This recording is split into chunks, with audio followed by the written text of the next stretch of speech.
How to turn on auto verification on Chrome.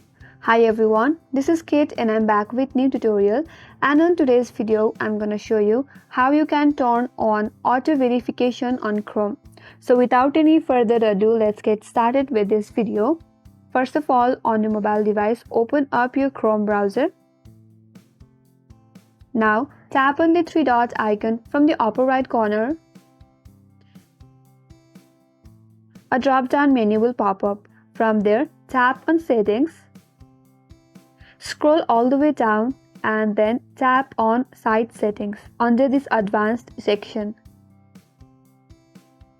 Once you land on this interface, here scroll down a bit and look for Auto Verify option.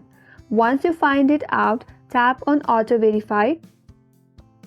Here, if the toggle is turned off, you can simply turn on the toggle. And after you do that, the auto verification on Chrome is turned on.